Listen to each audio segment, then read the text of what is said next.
अस्सलामुअलैकुम, कैसे हैं आप सब? उम्मीद है आप सब ठीक होंगे। आज मैं आप लोगों के लिए लेके आई हूँ देगी ज़रदा की रेसिपी। ये वही ज़रदा है जो आप शादियों में खाते हैं और एंजॉय करते हैं। मैं आज आपको बताऊंगी कि आप इसको घर में बआसानी किस तरह से रेडी कर सकते हैं। इसे बनाना बहुत ही आसान है।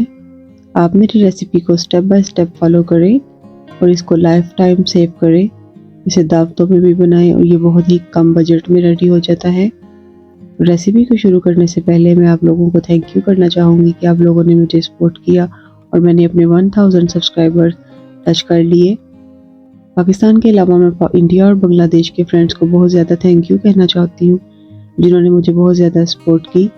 इसी तरह आप मेरे साथ जुड़िए रहिए और मैं आपके लिए अच्छी अच्छी रेसिपीज़ लेके आती रहूँगी।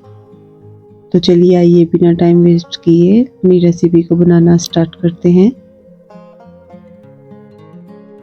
सबसे पहले हम अपने दोनों चूल्हे ऑन कर देंगे और दोनों पे हम पानी चढ़ा देंगे। सबसे पहले मैं चावलों का पानी रेडी कर लूंगी। चावलों का पानी रेडी करने के लिए मुझे 2 सब्ज़ इलायची छोटी, 1 बड़ी इलायची, 2-4 दालचीनी की स्टिक्स और 8 से 10 लौंग चाहिए। इसे हम पानी में शामिल कर देंगे। 1 चम्मच नमक शामिल कर देंगे और 1 चम्मच ही हम इसमें देसी घी का शामिल कर देंगे। 1 टीस्पून में इसमें ज़रदा रंग शामिल कर रही हूँ। अच्छी तरह से मिक्स करेंगे और इसको कवर करके गर्म होने के लिए रख देंगे।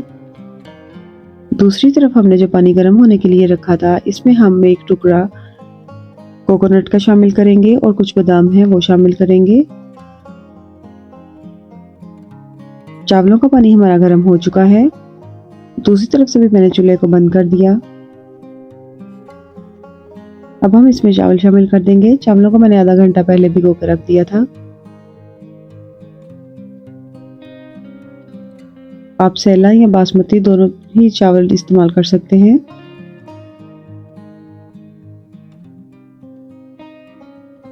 अब हम चावलों को बॉईल कर लेंगे। चावलों को हमें फुल कुक करना है, इसे कच्चा नहीं रखना।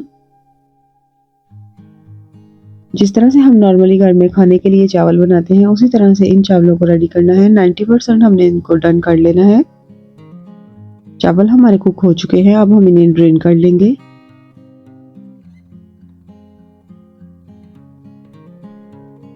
अब हम मीठा तैयार कर लेते हैं। इसी देचकी में हमें 1/4 कप दूध चाहिए और ये मेरे पास 1 गिलास चीनी का है। यही 1 गिलास मैंने चावलों का निकाला था और यही 1 गिलास मैं चीनी शामिल कर रही हूँ। जितने आप चावल लेंगे उतनी ही आपको चीनी चाहिए। सीधी सीधी मेजरमेंट है, कोई इसमें कंफ्यूजन नहीं है। 3 से 4 चम्मच मैं इसमें दही की शामिल कर दूंगी। दही जर्दे में बहुत अच्छा टेस्ट देता है, आप इसलिए इसको जरूर शामिल करिएगा।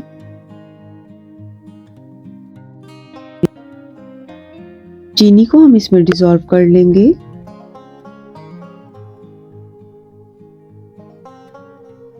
कुछ देर के लिए मैं इसको कवर करूंगी ताकि हमारी चीनी अच्छी तरह से इसमें डिसॉल्व हो जाए।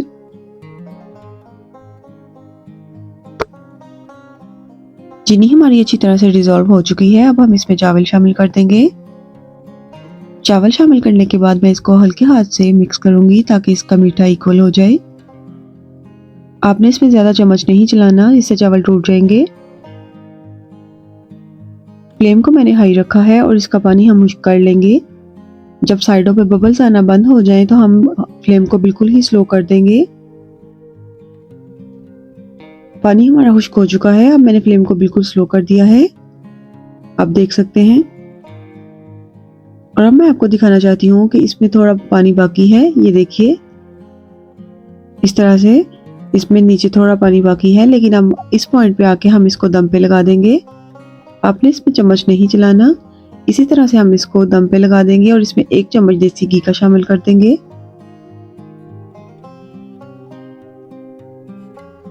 देसी घी शामिल करने के बाद मैं इसको दम पे लगा दूंगी। 15 से 20 मिनट के लिए हम इसको दम पे लगा देंगे।